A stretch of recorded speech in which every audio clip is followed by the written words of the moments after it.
lecture 2. Okay, I will talk about work and energy principle. Okay.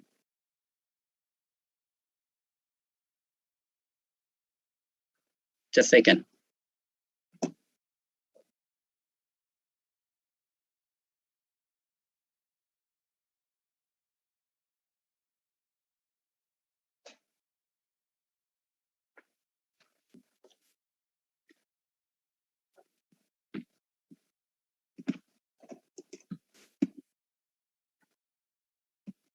Okay. What are these principles? If I talk about work and energy principle, this may be the first question that arise. Okay, in your thought. Okay, what are these principles? Can anyone here tell me? Because you used to deal with this kind of principle before, right? In structural analysis, if you remember. I think Professor Sovekshai and also Professor Anand, they both use the principle of virtual work and complementary virtual work to solve problem, right?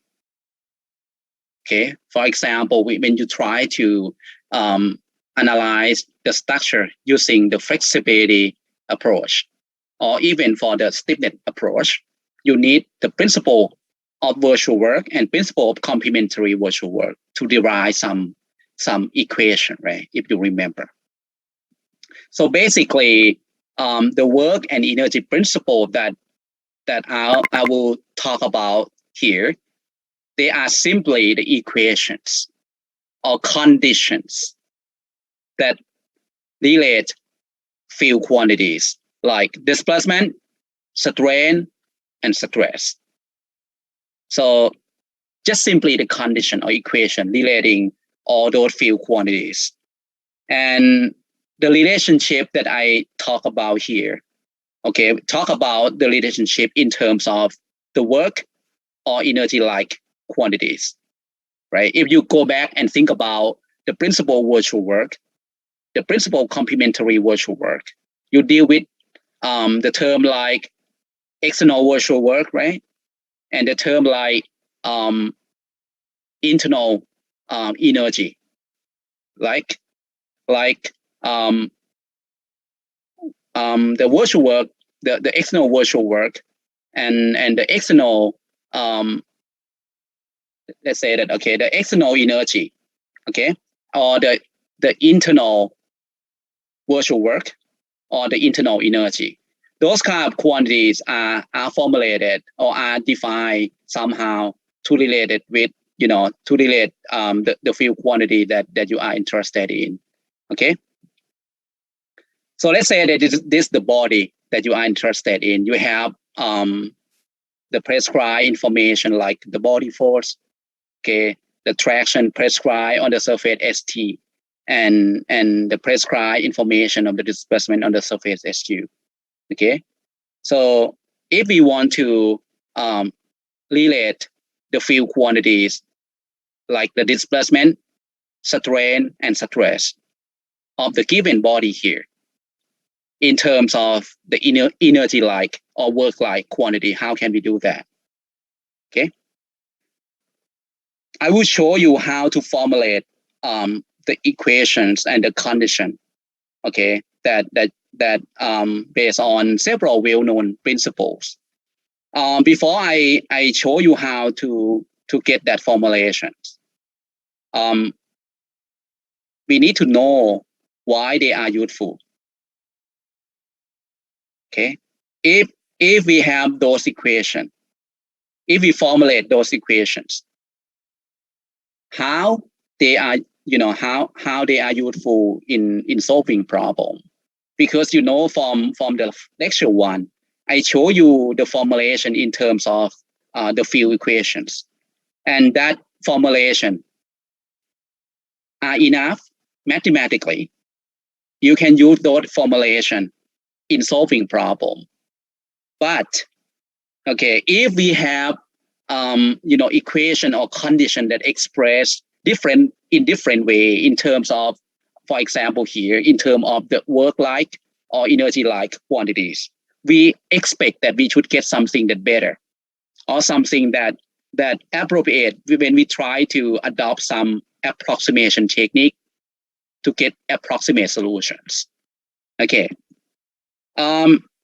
If you look in terms of, in terms of the equation that you got, we can say that, okay, the principle, the work and energy principle can provide or can offer the alternative form of the coordinate equation. Okay. Alternative to the one that you showed before, the one that you saw before. Okay. For example, we know that, okay, stress can be related to the body force field via equilibrium equation. Okay. So if we want to confirm that stress is in equilibrium, we need to plug it in the equation sigma ij, j plus pi equal to 0, right? That is the classical way that we have to do. But is there any other way that we can do to verify the equilibrium of stress without, checking sigma ij, j plus pi equal to 0? Can anyone tell me here?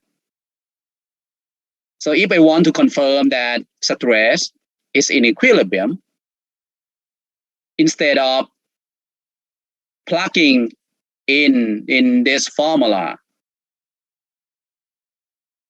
and verify the satisfaction of this equation,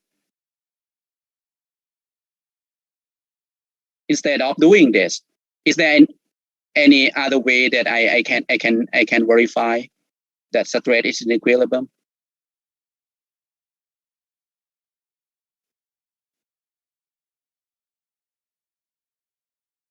Do you have any idea about this? The external work done have to be equal to the strain energy. Is it correct? What do you mean by the external work done? The work done by the traction on the body. You talk about the virtual work, or you talk about the real work? The real work done by the traction. No, so then that is not okay, right? So what I asked you, we try to check this equilibrium condition, right? Okay, if you talk about the real work, that may be different things. Okay, so if you talk about the external virtual work and virtual strain energy, and both of them have to be the same, so that implies equilibrium. Okay. What you have learned in structural analysis, if you remember, when you try to derive stiffness equation, okay, how can we derive stiffness equation? One way that we can do, we can apply the principle of virtual work. You can get that kind of equation directly, okay, and you know that, okay, the stiffness equation that I talk about there is simply equilibrium equation, right? So what I try to mention here, we can derive the new set of equation. I shouldn't say the new set, the equivalent set of equations with the same meaning as what we have before. For example, the equilibrium equation that we got here can be replaced by work and energy like quantity conditions. Okay. So this is one good point of this principle, because we can offer different formulation, and we expect that, okay, the different formulation that we get here will make the problem easier to be solved. Okay, or it's more appropriate to apply different techniques that are available to get the solution. For example, the approximate technique like finite element technique. Okay.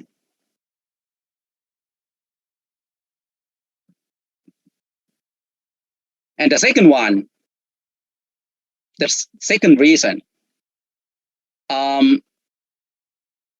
we try to use the principle that we got here to prove some results, to prove some condition, to prove something that useful for the computational techniques.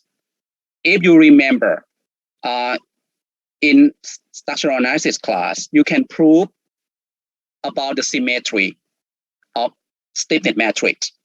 You can prove about the symmetry of flexibility matrix. How can you prove that? You can use, for example, reciprocal theorem, Maxwell Betty theorem. That kind of theorem allow you to, to prove some interesting results. Okay. And also, the formulation that I will show you later, okay, is involve the mathematical operators that is smoother than the one that you saw before. Typically, the Goldwin equation that I mentioned in the first lecture, I talk about the differential operator, right? When you look at the equilibrium equation that I show you here, you can see that you have to take first derivative of sigma ij, right? In order to verify the equilibrium of the body, you need to take differential operator. You need to deal with the differential operator, and you need to take derivative of straight field. And this kind of operator is quite strong because you can get sigma ij comma j if and only if straight here is a smooth function, right? If the function here is not smooth enough, so now you will have a problem with the differentiation here. So to check this equation, that this equation is satisfied or not, the first thing that is required, this one have to be well defined, right? So if stress is not smooth enough, now you forget about checking this equation, because if this one is not well defined at some particular point in the body, so this equation cannot be satisfied anyway, right? So I will show you later that the formulation in terms of the work and energy principle will involve the mathematical operator is smoother. So basically, we will involve the integral operator, not differential operators. So the integration is better than the differentiation in the sense that it's try to smooth the function, not make it more discontinuous. Okay. So we hope that the formulation that we establish based on the work and energy principle will accept a broader class of data. For example, if part of the body that you look at here is consists of two different material. Let's say that we have material 1 here and material 2 here. What happened to the line here, the boundary here, or the interface here? You have the mismatch of the material properties. So in that case, we can say that the material property is discontinuous along that line, right? So that causes some problem, because if some quantity is discontinuous, it cannot be differentiable, right? Okay, so if you need to deal with the derivative, now you have some problem. But if you formulate the problem instead of writing down in terms of differentiation, but you write down the condition in terms of integration, it may be better, because when you try to integrate the discontinuous function, it's still okay, right? Okay, so we hope that if we establish the formulation based on work and energy principle, it will allow us to look at a broader class of problem, because several type of discontinuous data can be treated here. Okay, and the other reasons you will see next semester when you take finite element class. we know that the formulation based on work and energy principle allow you to adopt several modern solution techniques like finite element method, Barry element approach, and also scale Barry finite element technique. So this kind of modern solution techniques are powerful for solving problem in solid mechanics. The strong form or the form that I mentioned before in lecture 1 are not appropriate because you deal with the differential operator, and that restricted to special class of data, because if you have to deal with the general data, that kind of formulation may not have any solution. The last part here may not be very clear here until you take finite element class. You will see that the thing that I mentioned here is very useful. I cannot cover all principle, all work and energy principle in this class, but I can show you and prove two principle. The first one is the principle of virtual work. I will show you the principle and will show you how to prove this one. And the second one is the principle of complementary virtual work. I will show and prove this theorem as well. The pair of the theorem here is very important. It's very crucial, in the formulation of, many advanced solution techniques. So even in structural analysis class, you apply principle of virtual work to derive some stiffness equation, right?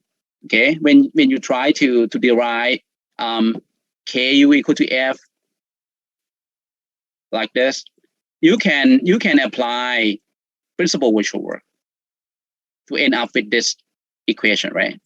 And also for the principle of complementary virtual work that you learn with Professor Sway Chai, he applied this theorem to prove several things related to the flexibility approach, right? Like the one that you write down like this: U equal to U0 plus F multiplied by R, like this, right? This is the one that you are familiar with, right?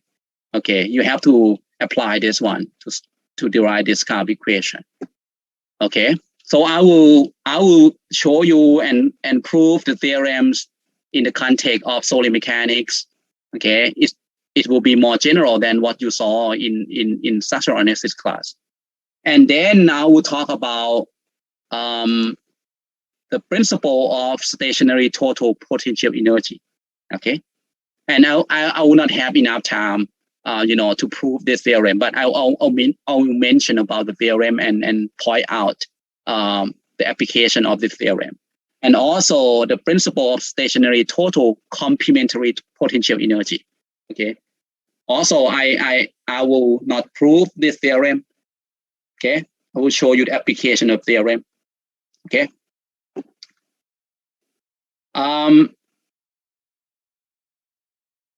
The third one here results directly from the first one. Or I can say that you can use the first one to prove the third one. And the second one here can be used to prove the fourth one. Or I can say that the first and the second one, the first and the second theorem, or the first and the second principle, are more general than the third and the fourth one. If you know the first pair, you can always prove the second pair here. That's why I will not show you the proof here. If you know the first two principles, so basically you should be able to prove the third and the fourth one. And the last theorem that I will mention in this class, I will talk about reciprocal theorem. That is also the useful theorem that you use in proving several interesting results in solid mechanics.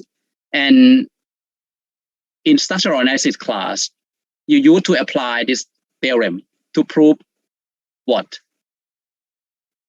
To prove the symmetry of K and the symmetry of F. Okay, you can prove that based on the reciprocal theorem. Okay, I will not show you the proof of the theorem here, the last one, but if you want to prove it, you can prove based on the first theorem and the second theorem.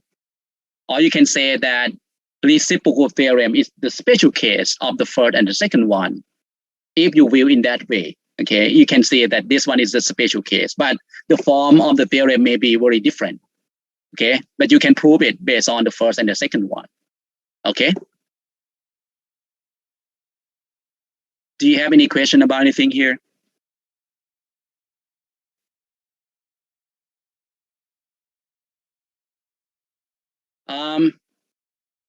Next time I will come back and talk about the first theorem, the principal virtual work. Okay, I hope that I can finish, showing that theorem and prove the theorem next time.